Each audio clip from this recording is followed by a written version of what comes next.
Boa noite todo mundo que tá aí. Peço desculpas aí a quem entrou, porque tivemos diversos problemas, não foi um só, entre eles conexão, entre eles problemas de software aqui, para conseguir colocar nossa live, tá bom? Então vamos lá, hoje a gente tem assunto pra caramba, porque, para quem não sabe, a gente ficou uma semana aí sem live, e o que é que acontece? Que isso termina acumulando nossos assuntos da semana, tá? Queria começar por uma coisa super simples, que a gente falou essa semana, que a gente abordou no assunto de teoria, a parte de enarmonia, né? Enarmonia é uma coisa, teoricamente, muito simples, que é nomes diversos que são dados para um mesmo som, né? A gente falou disso, que é quando você tem o mesmo som, que é esse som não muda nunca, né? A não ser que esteja desafinado, mas você pode dar a ele comumente o nome de Dó sustenido, né? Dó sustenido. Ou você pode dar a ele o nome de Ré bemol, Ré bemol. Então, esse mesmo som é muito comum ele ter dois nomes diferentes, que é o Dó sustenido e o Ré bemol. São só esses dois nomes? Não. Você pode dar outros nomes, né? Por exemplo, existe Si sustenido, que é o Dó, que tem um som do Dó, mas você poderia chamar esse mesmo som de Si dobrado sustenido. Ah, mas para que existe isso? Existe porque quando a música está sendo escrita, explanada e teorizada, muitas vezes você precisa. É super interessante assim, você entender que, por exemplo, num acorde de Dó, se você tem uma nona bemol, ela é um Ré sustenido, porque o Ré é a nona do Dó. Você não tem um Dó sustenido como nona bemol. O som é o mesmo, é esse mesmo som que a gente estava fazendo aqui. Mas quando você escreve ele, descreve ele como um Ré bemol em vez de um Dó sustenido, você sabe que ali ele está exercendo uma função de nona, né? Isso tem uma importância que se estende, né, para todas as tonalidades. Quando a gente está estudando as 12 tonalidades, a gente sabe que existem as tonalidades que têm os 7 bemóis, as tonalidades que têm os 7 sustenidos. Lá você vai encontrar tanto o Si sustenido, que eu comentei, quanto o Mi sustenido, porque todas as notas dessas tonalidades estão em sustenido. E também, no caso do bemol, quando você tem os 7 bemóis, você tem o Dó bemol, que supostamente não existe, e o Fá bemol, que também supostamente não existe, né? Mas eles existem, na teoria precisa deles para fechar o arcabouço teórico que foi criado. É um assunto super simples, aí que a gente tratou, né? Que a gente está dando continuidade ao estudo da teoria. Basicamente, a anarmonia é isso, são nomes diversos que são dados para uma mesma sonoridade, para uma mesma nota, tá? Então, já vou andar aí na questão da teoria, é isso. Outro assunto que eu queria passar, de certa forma, rápido, porque a gente vê sempre por aqui com muito cuidado, né, é a coisa da assimilação das frases. A gente sempre determina um tempo para isso por aqui, porque é um assunto que engloba diversas situações, né? Mas como a gente faz sempre hoje, tem muitos assuntos acumulados, eu vou fazer uma forma mais concisa de estudo da frase que a gente fez essa semana. A frase dessa semana foi a quinta frase, se eu não me engano, do estudo do blues, do saxofonista Greg Fishman, né? Que tem um livro de estudos, né? Que é uma coisa que para mim foi super rara nos meus anos e anos de estudo. Chegar até mim, alguém me mostrar um livro de etudes, né? De estudos, que é tão comum na música clássica. E esse livro é super interessante, eu achei muito bacana na época que eu conheci. E é um livro basicamente de entender o vocabulário, entender a linguagem da improvisação. E a gente está estudando estamos estudando o primeiro estudo que tem lá, que é um estudo do blues, um blues em si bemol. E essa é a quinta frase, né? Nessa quinta frase ele toca sobre uma sequência que acontece na parte final do blues, né? Antes do turnaround, quando ele vai do 1, né? Do acorde 1 para o 6, para o 2, para o 5, voltando para o 1, certo? No blues, na harmonia do blues do bebop, essa é uma porção muito repetida, né? Na harmonia, no bebop, e o blues tem essa sequência harmônica conhecida como 1-6-2-5, tanto no turnaround, pode ser tocado 1-6-2-5, como nessa sequência preparatória para o 2-5 final, né? Na harmonia final. E a frase é essa aqui, né? Estamos em si bemol, ele toca.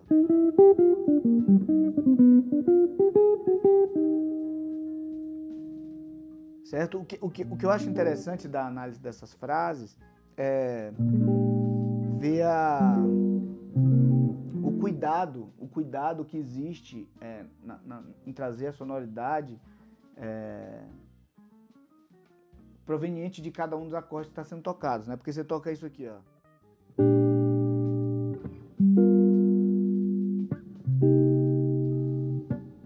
E aí toca a frase.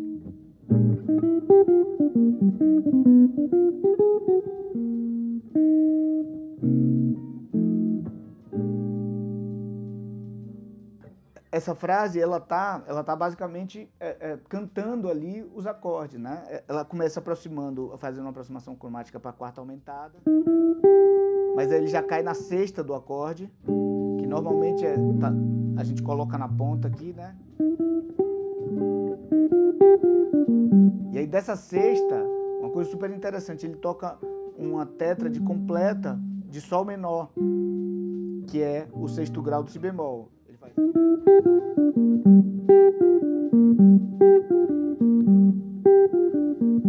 né?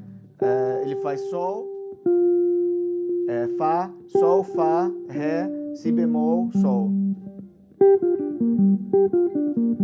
Ele cria essa sonoridade do sol menor em cima do si bemol. Aí ele para nessa nota aqui, mostrando que já entrou no sol alterado aqui, né? Vai para terça maior, aqui é a quinta aumentada, né? Terça maior. E faz uma aproximação cromática para terça menor do dó menor.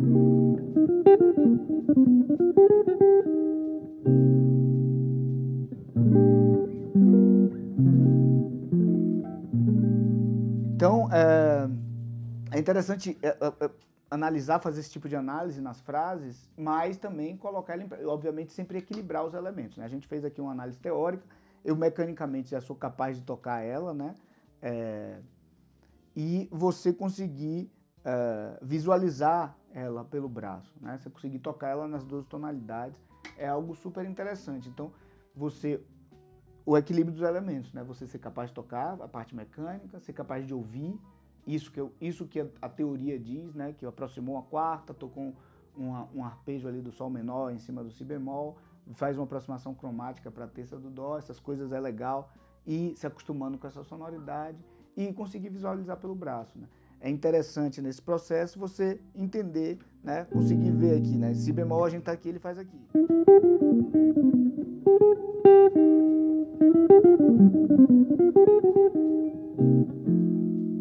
Vamos fazer ali Mi bemol, né?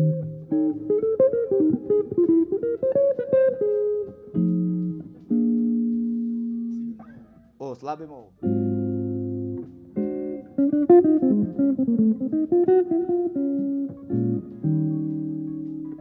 Ré bemol.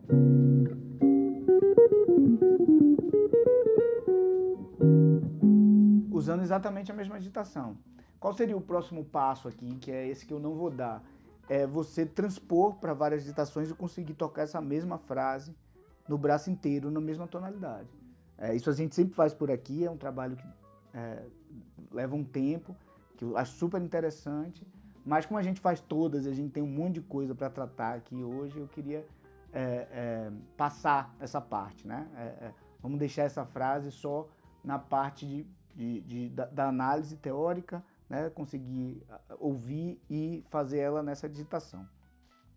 Então é muito interessante que esse processo ele tem a ver com a digitação, porque aqui eu consigo ver na hora que ele está aqui nesse si bemol, né? Para mim ele está nesse si bemol aqui, ó, si bemol com a quarta aumentada. Na hora que ele cai aqui, ó, ele já está nesse sol com a quinta aumentada, né?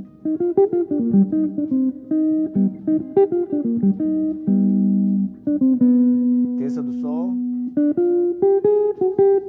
tá nesse dó, né? Ele não toca melodicamente o dominante, o fado dominante.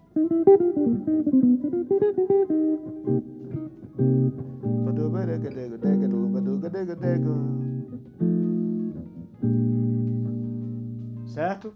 Parte da frase. Então, é isso. Esses foram alguns assuntos que estavam atrasados e agora eu vou entrar com mais calma, né? Tava correndo aqui para dar tempo de falar tudo, entrar com mais calma em outros assuntos. Eu acho que dois assuntos que foram tiveram bastante interação aí nos stories foram as levadas do baião e do samba, né? Levadas do baião e do samba. E a gente está fazendo de um processo gradativo nessa coisa da mão direita, que é você ir assimilando padrões de mão direita, padrões rítmicos de mão direita, para ser natural ao tocar, você ter várias opções e conseguir reagir e ouvir essas várias opções e ir tocando de acordo com o que você está ouvindo, com o que está acontecendo musicalmente, né? Então eu vou começar pelo baião e fazer uma revisão aqui do baião. O baião, basicamente, a gente falou que ele funciona baseado na célula rítmica da zabumba, que acentua, faz dois acentos, né? Muito importantes ali de semicolcheia, que é o...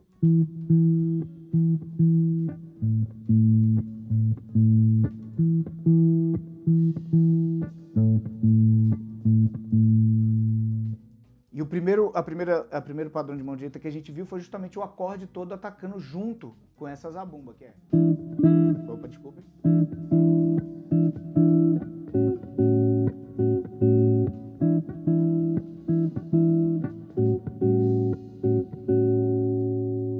O segundo que a gente viu foi você acrescenta mais uma semicolcheia no final de cada uma dessas sequências rítmicas, que é...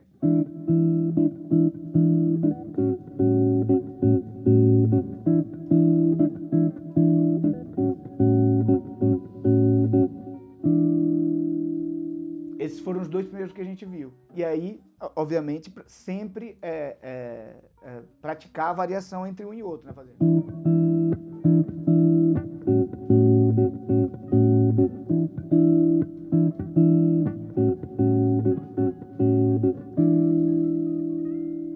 Segundo padrão do baião que a gente viu foi a gente continuava tocando esse, foi justamente da semana, que é você continua, obviamente, acentando a zabumba, faz.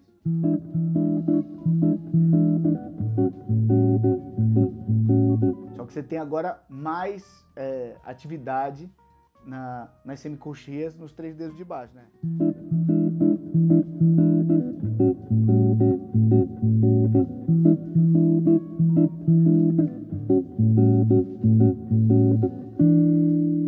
E o outro foi.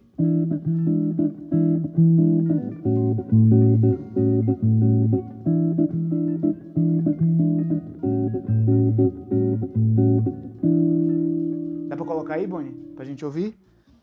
Com a levada do baião. Vou tocar aqui o 1, o 2, o 3 e o 4.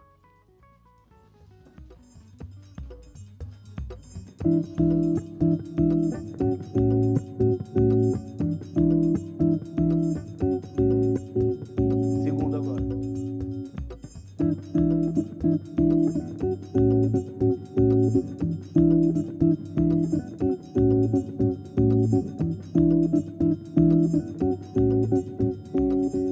Terceiro.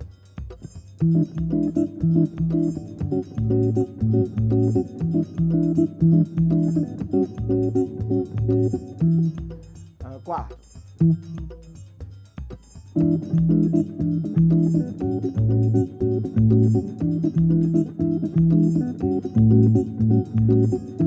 Começar a misturar.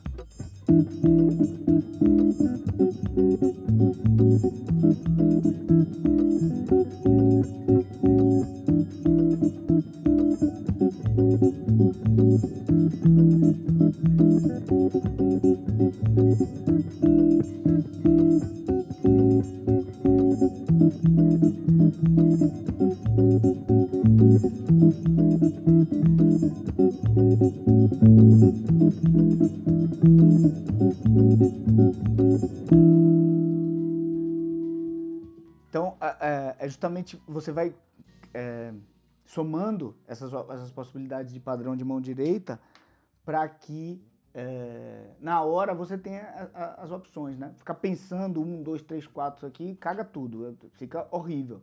Mas você ir ouvindo, a maneira como tudo que está acontecendo musicalmente à sua volta e tocando é o segredo, né? E se você tem, quanto mais opções você tem, quanto mais possibilidades você tem de saber interagir e se colocar musicalmente ali, mais musical você consegue ficar, né? Porque você vai estar mais conectado com a música que está acontecendo. E quanto mais você souber, quanto mais padrões desses você souber, mais você poderá criar com a interseção deles e com a noção rítmica, né, que você tem daquela situação rítmica ali, né? O baião, ele é o ritmo nordestino que é mais tocado assim na música instrumental. E é um ritmo muito, muito difundido, né? Foi muito difundido por Hermeto Pascoal, Quarteto Novo, então é muito comum a gente tocar em situações musicais, no palco, jam sessions e etc., tocar baião. Então é bem interessante que isso esteja internalizado para que na hora não soe em desacordo com a música que está acontecendo, né? E aí, já conectando, se mantendo no assunto mão direita, a gente viu também no samba, né? No samba, a gente está na terceira aula, ou seja, a gente está vendo mais 2 levadas de 6. Né? A gente viu 2 na primeira, 2 na segunda, agora a gente está vendo mais 2 na terceira. Esse primeiro padrão de mão direita dessa aula do samba, ele é muito interessante, porque você trabalha o dedo, o indicador com os 2 de baixo aqui, né? Você alterna, faz aqui, ó.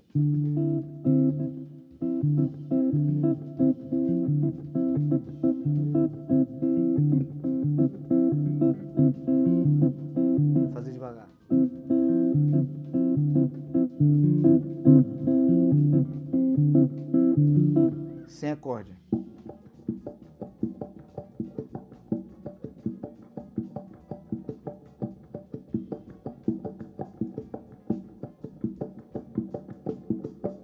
Você está tentando reproduzir essa coisa da mão direita aqui, você está sempre tentando reproduzir o que os elementos rítmicos, né, os instrumentos estão fazendo naquela levada, naquele ritmo que a gente está interagindo, né? No caso do samba, isso aqui é muito característico do samba, né?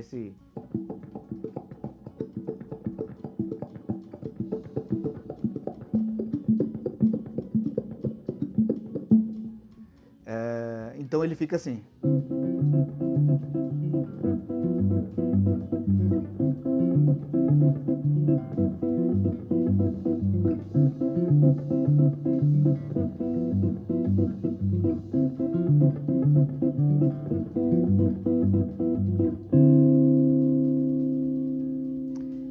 E o outro que a gente viu é um que toca todas as semicocheias, né? Ele faz...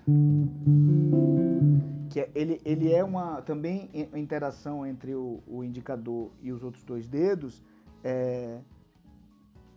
uma adaptação a uma levada muito comum no choro, que é você tocar todas as semicocheias, que é você fazer.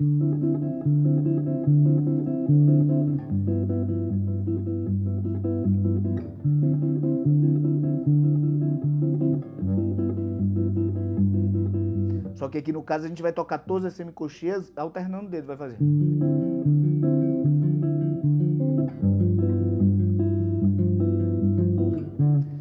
E aí colocar no samba, fica...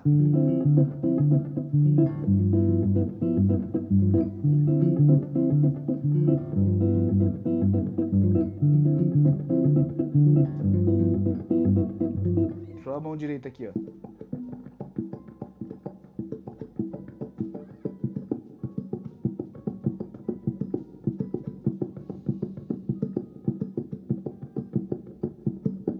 Sempre alternando. Vamos ouvir lá, mano, como é que fica no... Então vamos fazer aqui a primeira que a gente viu dessa aula.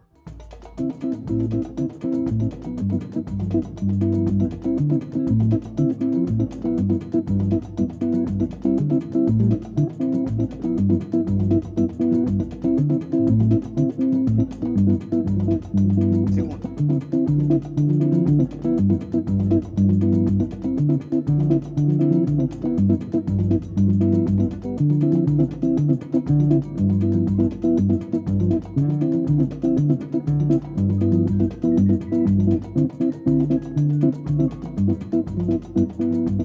Doutora Vares.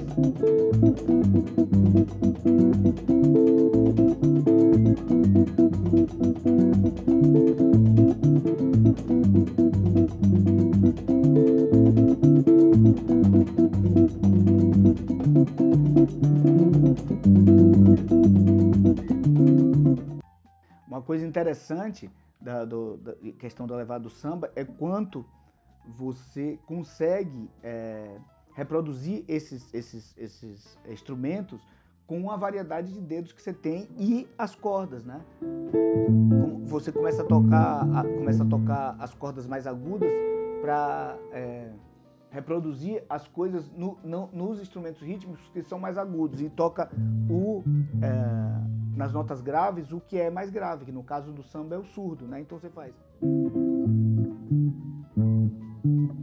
tocando surdo e aí consegue fazer o...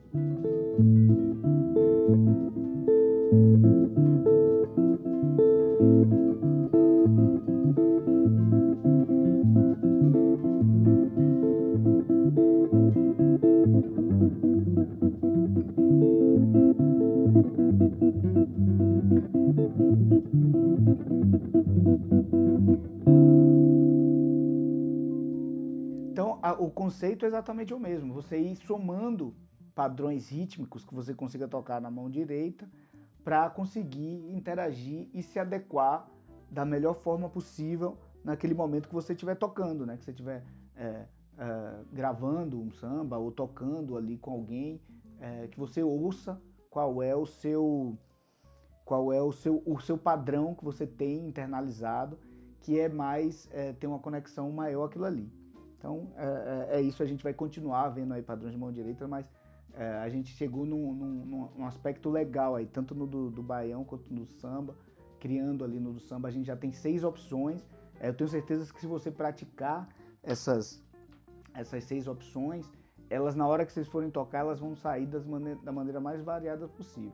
Assim como a do baião, vale a mesma coisa, né? Então é isso, de mão direita é isso. Boni, quer falar alguma coisa aí? Como é que tá aí? Tudo certo? Beleza. Então eu vou falar agora dos padrões melódicos de terça, mas antes disso eu queria responder uma pergunta que teve no Instagram sobre essa aula, que não é exatamente sobre os padrões de terça, mas ele pergunta sobre qual é a diferença de você escrever, porque lá quando a gente está estudando o modo alterado, a gente tem associado ao arpejo dominante com a quinta aumentada. E muitas vezes esse acorde está escrito com a 13ª bemol, né? Que na prática é uma enarmonia. A nota ela pode ser chamada das duas formas, né? De quinta aumentada ou 13ª bemol. Se você fizer o distanciamento entre tons e semitons, essa nota ela vai ter a mesma distância da fundamental, né? Então na fundamental, se tiver em dó, a 13ª menor ela é um lá bemol, né? Mas ela também é a quinta aumentada, né? Temos aqui a quinta, é um sol, a quinta aumentada é um sol sustenido, né? A quinta aumentada é um sol sustenido, mas a sexta menor ela é um lá bemol, mas é o mesmo som, é isso aqui, ó. Então, como tem a ver com a pergunta da enarmonia, eu acho interessante a gente colocar nessa mesma live aqui, porque ele pergunta lá o porquê, às vezes, essa nota está escrita como quinta aumentada e, às vezes, porque ela está escrita como 13ª bemol, né? A sexta bemol. Aí a gente entra na questão da cifragem, né? A questão das cifras alfanuméricas, né? As cifras. Não existe um padrão para se cifrar as coisas, mas existe um conhecimento comum, assim, você vai chegando a um padrão majoritário, principalmente do segmento que você atua, né? Principalmente do segmento que você atua. Inclusive, muitas vezes, uma pequena cifra, ela já pode dizer muitas coisas, né? Muitas coisas, a depender do segmento que você atua. Por exemplo, do acorde menor, a gente fala sempre ali que se você tem o acorde menor com sétima, na grande maioria das vezes você já está implícito que você pode tocar a quarta e a nona ali, né? A sexta ela é, digamos, opcional, mas no meu conhecimento, na grande maioria das vezes que se induzia a tocar uma sexta menor, ela estava escrita, né? Para os acordes dominantes, ele é um pouco mais complexo, mas o mesmo ocorre para o acorde maior. Quando está escrito um acorde maior, maior com sexta, maior com sétima maior, já está implícito ali que você pode tocar a sexta maior, né? Já está implícito que você pode tocar a nona. Aquilo ali já está. Isso aí lá no Guitarra Sem Bloqueios a gente fala bastante, porque são sonoridades, tanto o acorde menor com a sétima menor, o acorde maior com a sétima maior, eles têm uma ligação muito grande com esses outros sons que a pentatônica traz, né? Então, no caso do acorde maior com sétima maior, a pentatônica já oferece a pentatônica maior relacionada a esse acorde, já oferece a nona e a 13ª, a sexta maior. No caso do acorde menor, a pentatônica já oferece a quarta, né? E a nona, ela é muito, muito tocada, porque tanto o acorde com a sexta maior quanto com a sexta menor, que seria o acorde eólio e o acorde dórico, eles têm a nona, né?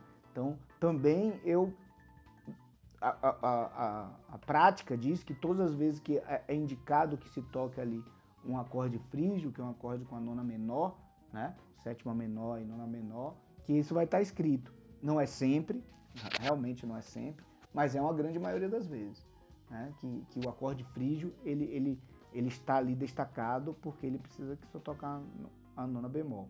Mas como eu disse, no caso do acorde dominante, as variações são muitas, porque no acorde dominante você tem muitas possibilidades, muito mais possibilidades de uso comum do dia a dia, de sonoridades, né? O acorde dominante você pode utilizar, não é muito comum, mas você pode utilizar o mixolydian em cima dele, porque ele tem pouca tensão, mas você pode usar o mixolydian com a quarta aumentada, você pode usar a escala alterada, que é o que a gente vai falar daqui a pouco, a escala Dondin, né? A escala octatônica, a hexafônica, que é a escala de 6 notas, e a escala bemol 6, bemol 9, que é a mixolydian bemol 6, bemol 9, que é proveniente da menor harmônica. Então, como são várias opções, a cifragem ela se perde mais.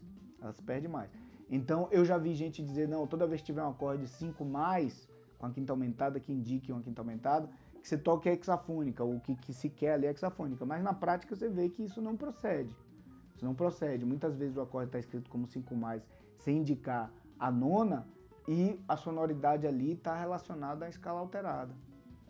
Apesar de que para mim o mais comum é ver a 13ª bemol, quando está ali 13ª bemol, você já tem uma indicação maior que é a escala alterada.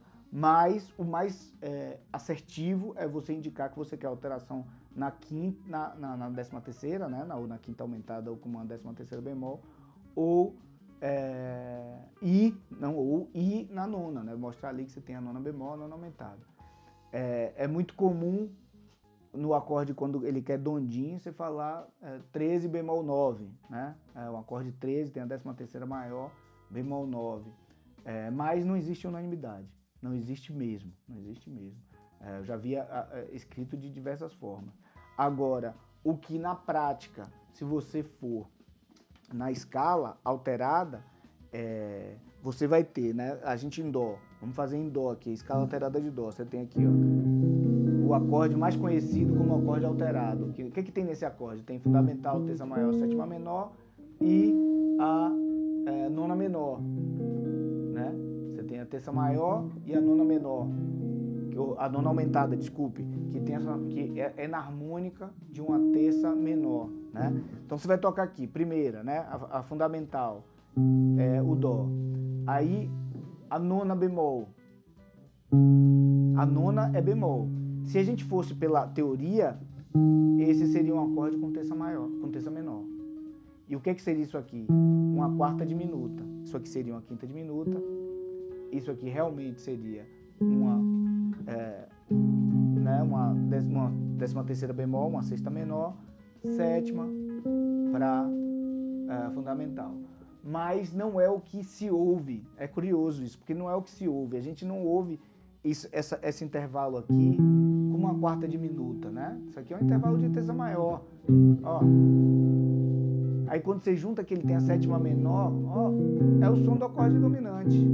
Então, o que é que comumente a gente chama? A gente chama um acorde com duas nonas aqui. Você tem a fundamental, nona bemol, nona aumentada, terça maior, quarta aumentada, quinta aumentada. E aí, sétima menor e fundamental. É um acorde que,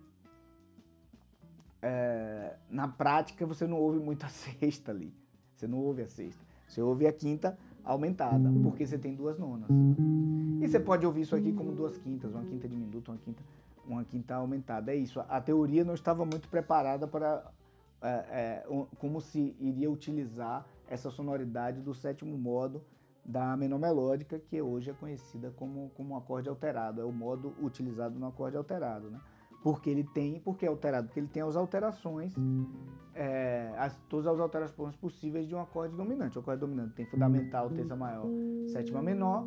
Quais são as alterações? As duas nonas, as duas quintas. Ou seja, a quarta aumentada, como você quiser chamar, e a quinta aumentada, né? Você tem esses quatro sons aqui, ó, em cima disso. Então você tem as três notas que caracterizam um acorde dominante, fundamental, terça maior, sétima menor, e as quatro alterações possíveis.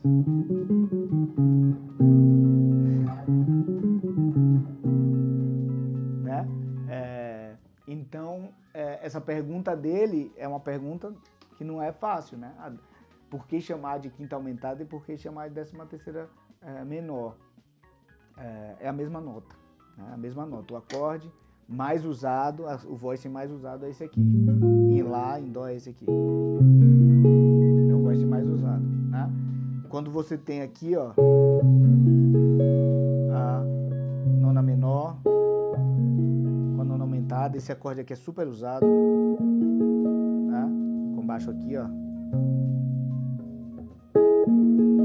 Esse aqui também. São todos voicings da sonoridade alterada. E é onde é que a gente está? A gente está estudando a sonoridade alterada e vendo quais são os padrões melódicos que a gente coloca dentro dele. A gente já viu as terças tocadas de forma ascendente.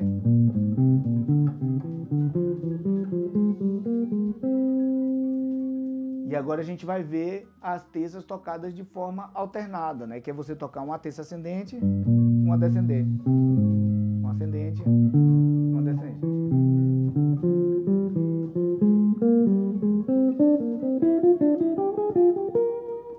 Certo? Então eu tô aqui, né? Nesse acorde aqui, que você queira chamar ele com quinta aumentada. Porque pra mim isso é uma tétrade, né? A tétrade, sim, uma coisa que eu esqueci de falar, ele é porque eu chamo de quinta aumentada, porque é uma tétrade. Eu tô construindo uma tétrade relacionando ela a um modo. É um acorde relacionando ela a um modo, né? Então a tétrade tem fundamental, em dó, né? Fundamental, terça maior, quinta aumentada e sétima menor. Então, para mim, é mais lógico conversar aqui em sentidos didáticos, tá chamando ela o tempo todo de quinta aumentada, porque a gente está falando da tétrade. Então, uma tétrade, ela tem, no início da teoria, a quinta, né? A gente ainda não começou a falar aqui de formação de acordes só com extensões, entendeu? A gente está falando de formação de acorde fundamental, terça, quinta e sétima. Então, nesse caso, isso aqui é uma quinta aumentada. Né? No caso do dó, dó, dó.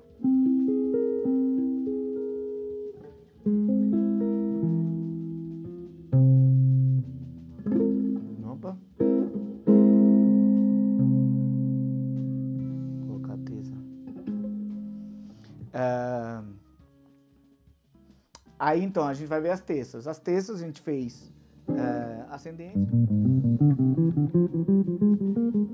E agora vai fazer alternada, um ascendente e outro descendente.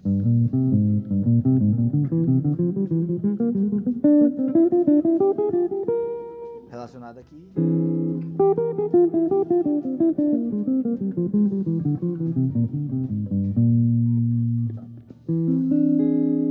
Então, qual é a lógica por trás do exercício ali? É que você tenha em uma região, você conheça o arpejo, né? O acorde, o arpejo, as outras notas do arpejo, as repetições dessas notas do arpejo que estão nessa área aqui, ó. Tudo aqui é fundamental, terça, quinta e sétima, né? Fundamental, terça maior, quinta aumentada, sétima menor. Fundamental, terça maior. Voltando. Terça maior, fundamental, sétima menor, quinta aumentada, terça maior. Fundamental, sétima menor, quinta aumentada, terça maior. A escala também em toda essa região.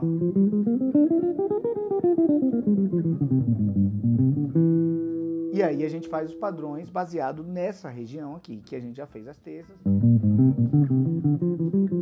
Formal.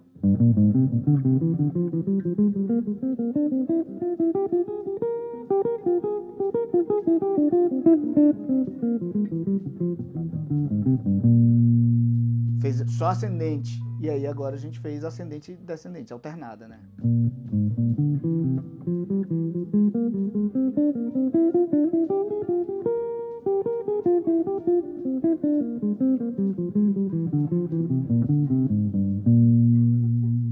Isso nessa região. Fazer o mesmo trabalho nas outras regiões, né? Aqui.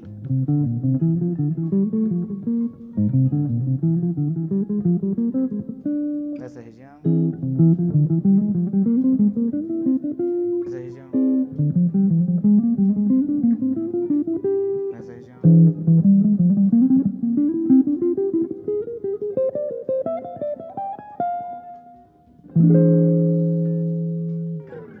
Certo? Então, assimilando essas sonoridades, elas, na hora que você está tocando, com certeza elas vão vir para seu ouvido, você vai saber enxergar onde elas estão e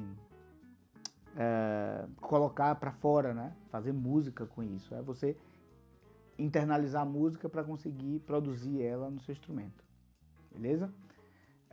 O próximo assunto que a gente não falou na semana passada também é sobre o projeto Play Jazz, projeto do nosso amigão, o Douglas Meneghetti Jr., né? Semana passada a gente não falou, mas saiu um vídeo sobre o projeto. E como eu falei lá, para quem acompanha aqui o que a gente faz, são repetidas as vezes que eu falo do projeto Play Jazz, principalmente na época pré-pandêmica, porque é um projeto em que eu toquei muitas e muitas vezes, né?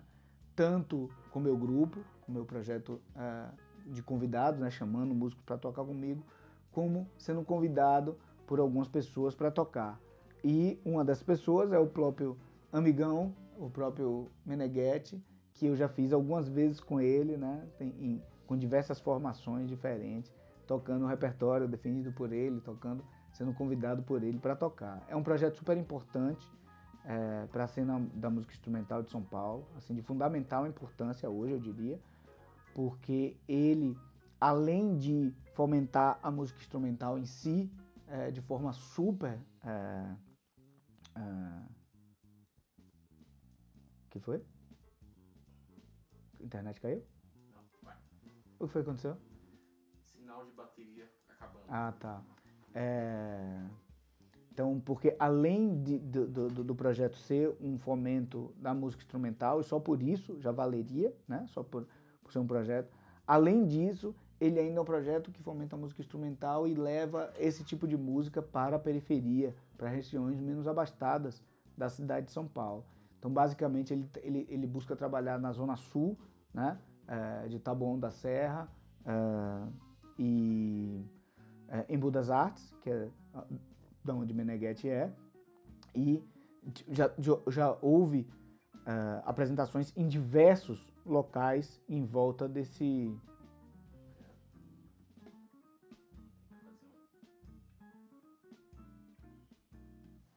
O que aconteceu?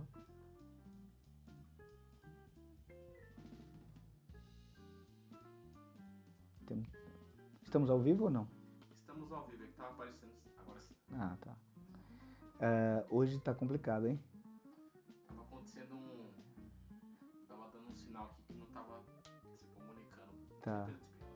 Tá, beleza. A gente já vai acabar daqui a pouco. Play Jazz, volta da parte em que você tava falando sobre a área de atividade, né? Isso, A área de atividade dele, que é na extremo zona sul de São Paulo, não é isso?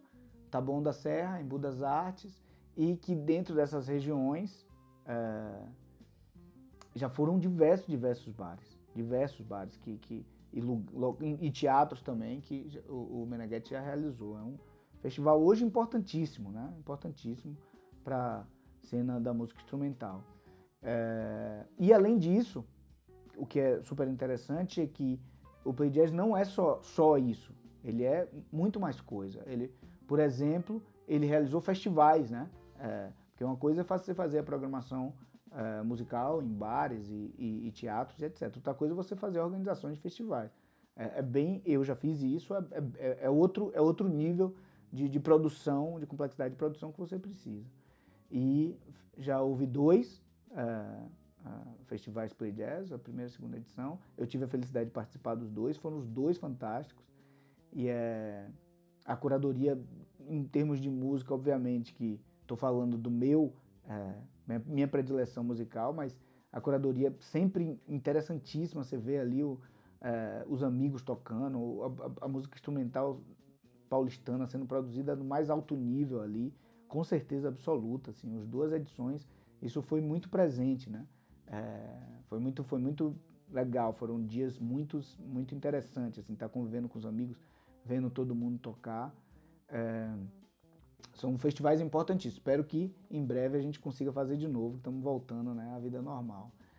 Além disso, o Meneghetti ainda realiza, durante a pandemia ele realizou lives de interação e conversa com os músicos, o qual eu participei de algumas, e também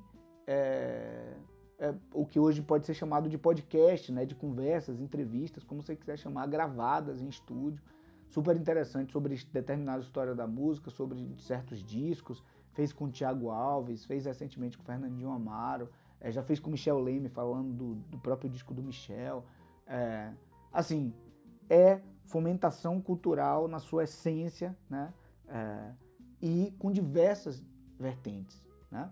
Então, você tem a produção cultural dentro dos bares e teatros, tem através de festivais, através de conversas, através de lives, e na pandemia, para coroar com chave de ouro, muito rapidamente o Amigão conseguiu ir para dentro de um estúdio e fazer as apresentações do Play Jazz periodicamente.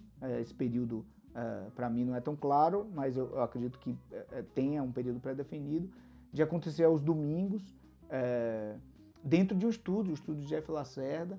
Eu tive a grande felicidade de fazer a primeira edição do Play Jazz online, Play Jazz dentro do estúdio. Foi um sopro de energia boa, assim, né? Porque tinha acabado de fechar tudo, a gente não sabia o que ia acontecer, quanto tempo ia durar. Estamos aqui, todos nós, 1 ano e meio depois dessa maluquice. Logo no início teve essa apresentação do Play Jazz dentro do estúdio, o que foi super interessante, né? Então hoje continua acontecendo as apresentações do Play Jazz. Então o Play Jazz é um canal que vale a pena ser seguido. Para quem estiver vendo isso aqui, vá lá e confira o canal do Play Jazz aqui no Instagram, no YouTube. Tem muitas das apresentações lá e espero que volte logo, muito breve, para a gente voltar, tá tocando aí na Zona Sul de São Paulo, nas comunidades do Tabuão, lá no Baguinho, que é um lugar clássico que acontece as edições do Play Jazz, e muitos outros lugares. Então é isso, vamos fechar, porque não está fácil. Hoje, questão de conexão, questões tecnológicas aqui, mas acho que a gente conseguiu falar de tudo que foi programado, conseguimos sim, precisei correr no início, mas como eu disse, as frases são assuntos que a gente deixa muito detalhado em todas as lives. Hoje eu resolvi, como tinha muita coisa, resolvi passar um pouco mais rápido, tá bom? Quem tem interesse nesse tipo de relação com a música, de estudo com a música, como eu sempre falo aqui, a gente tem um método chamado Guitarra Sem Bloqueios, o link está na bio, para quem quiser se matricular no método. Tem o grupo do Instagram e o grupo do WhatsApp, também está na bio, que é gratuito. Todos os conteúdos são postados por lá e também respondo perguntas por lá quando dá, mas a grande maioria eu prefiro vir aqui e responder. Hoje não deu pra gente responder um monte de perguntas que aconteceu durante a semana, mas semana que vem a gente, provavelmente eu devo abrir a live já respondendo as perguntas, porque eu sabia que a gente tinha muito assunto acumulado para falar hoje. Beleza? Então é isso, até sábado que vem e a gente se vê nos vídeos da semana aí. Valeu? Valeu, Boni!